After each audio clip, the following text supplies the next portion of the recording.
What's up, guys? Today we're going to be talking about the Galaxy S22 series in 2025. I'm going to be telling you guys everything that you need to know about these devices. We got the S22, the Plus, and the Ultra. And I get a lot of questions about these devices because they're very popular now, especially for my guys overseas, because the price has just come down a lot with these phones. We're talking about you can get a S22 and 22 Plus for the lower end of 200 now, and then the Ultra is coming down as well. It's at the kind of like the lower end of 300 now. So they're very affordable phones with a lot of features, right?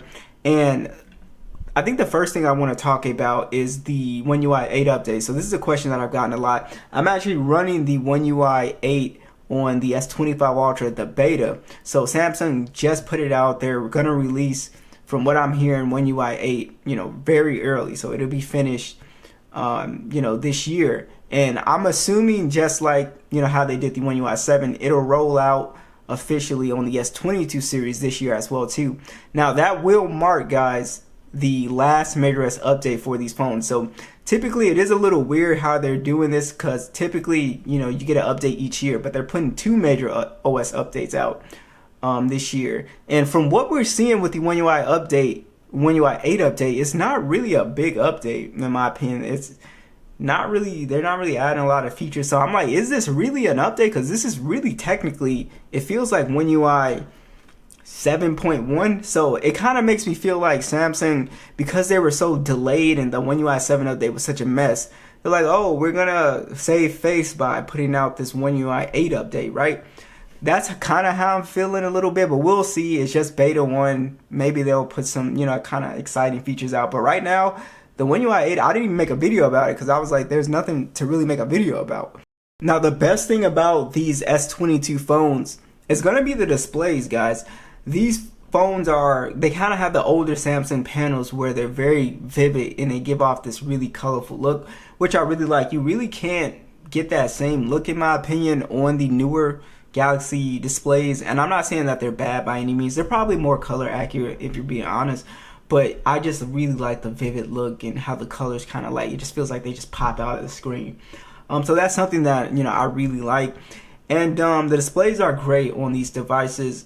The max brightness is perfectly fine. I didn't find an issue with it in direct sunlight going outside taking photos. So even though these phones they have crazy max brightness at 25 and 4,000. I think that Honor 400 we just got 5,000 nits.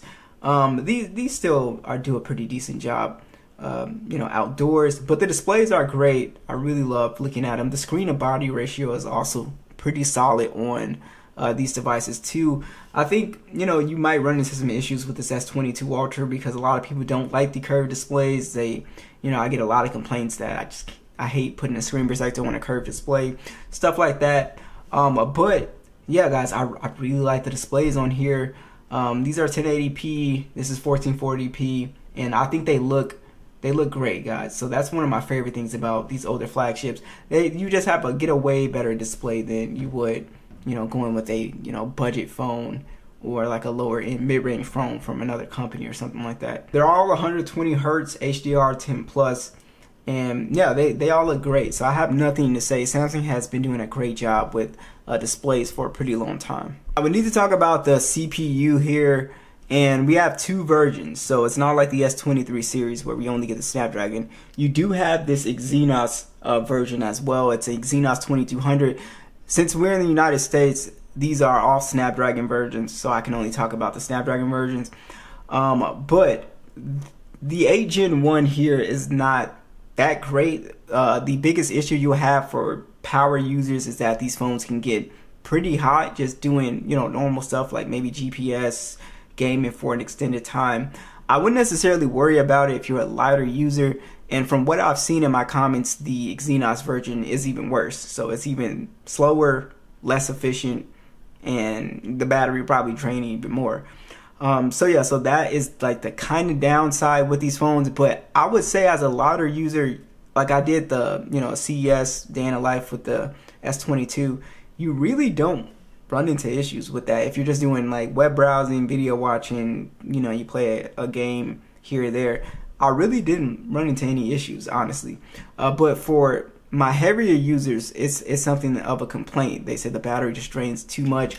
Now with this One UI 7 update, I have been seeing that, you know, people have been saying, you know, Matt, my battery life has gotten a lot better, and you know that could be the case. I've pretty much been experiencing the same battery life with these phones, pretty much, just like on the 6.1. But like I said, you know, I've been seeing that a lot.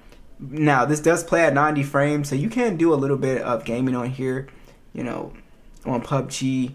You know, Call of Duty plays really well. Genshin still plays really well. The processor is fine itself. It's just that it can heat up, and you know, you have to deal with that, right?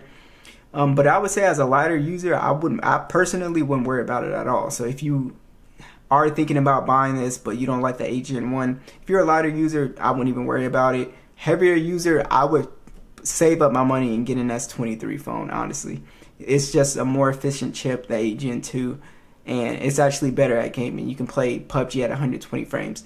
So I would say save up that money if you are like an actual power user, and just go ahead and get an S23.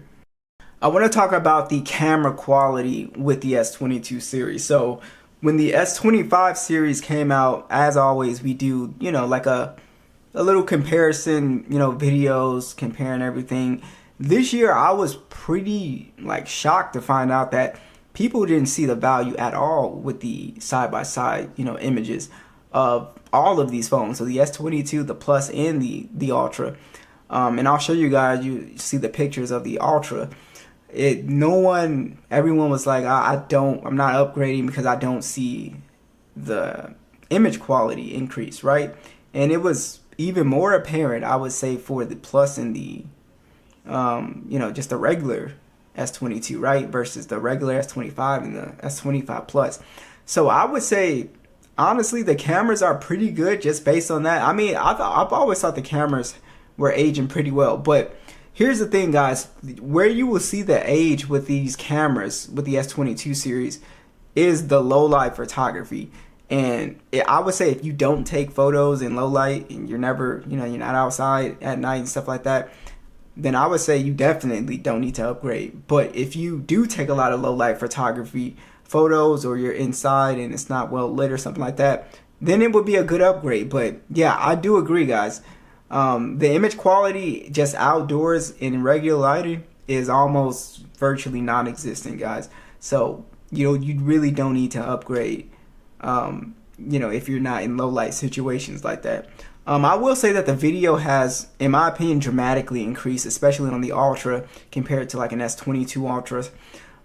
The video is just way better. Dynamic range is better. You could actually use that video for, you know, doing content creation, because it looks pretty good.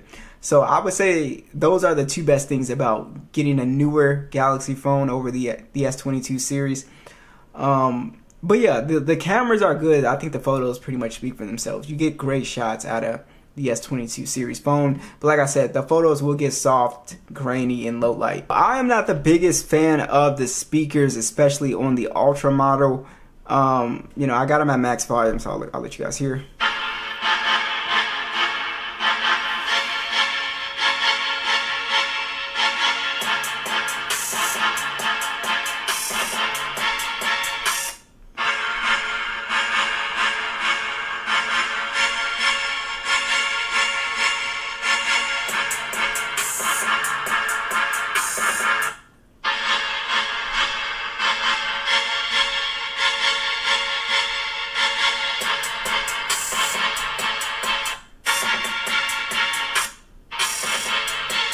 So the speakers on the S22 series, they're okay. Where these speakers fall short is they lack quite a bit of bass, and it's extremely apparent on the base model, but you expect that on a smaller phone. But on the Ultra model, it just sounds super flat. And if you put like a S23 or an S24 even, it'll really blow it out the water in terms of quality. Yeah, I've never been impressed with the speakers on the S22 series phones. They sound okay, but my biggest complaint is it's a little flat. People have been telling me in the comments you can tweak, you know, a little bit, but I'm just telling you how it sounds, like straight up, like out the box, right? Most people aren't going to tweak and, you know, mess with the settings and stuff. Yeah, they 100% sound flat. And also with the S22 series, which is something that Samsung did not have to do, was introduced this Galaxy AI stuff. So I'm not a big fan of the AI stuff at all. Like I honestly could care less. I've never used the AI stuff, guys, ever. But like I guess I'll say I use circular search sometimes. Circular search is pretty useful if you want to like look something up that you don't know, like take a picture of it, circular search it. That's probably it. I like the Gemini is pretty smart. You got the new updated Gemini on here. But besides that, the Galaxy AI stuff, it is here. Samsung didn't have to, put it on here. They could have, kept it off of these older models to sell, newer phones or whatever. So I like that they put it on here. So I'm glad it is here. And I think last, guys, we can talk about the battery life. Battery life on these phones, not that great. I would say the Plus does a pretty good job at screen on time. The Ultra is honestly not that great either. If you're a lighter user, I got through the day with the Ultra just fine. But I'm assuming like a lot of you guys, you're heavier users, you're using GPS, you're playing games a lot. These phones are just not that great for battery life, right? Especially the S22. The base model is probably, you might only get like 3 hours, 30 minutes, max 4 hours of screen on time, even as a lighter user. So yeah, the battery life is not that great, right? You also, I didn't mention, but you do get the S Pen, of course, with the S22 with the Bluetooth. So, the Bluetooth is here. It's awesome. Sucks that they took it out the new, S25. But that is pretty much it, guys. I think the S22 series, for the price, you get Galaxy AI, you get really great screen. I think performance is fine if you're not a super heavy user. Heavier user, you need to get an S23. You need to save up the money, get an S23. The cameras are fine in my opinion. If you're not taking photos in low light, it's fine. You get a lot of zoom with the Ultra model as well too. That still looks good. I like the S22 series. And like I said, it's kind of weird that it's coming to the end of its majorOS lifespan this year, because it will get the One UI 8 update. So that's a little weird, but yeah, overall, I really like the series this year. It's been a pretty enjoyable, series to use.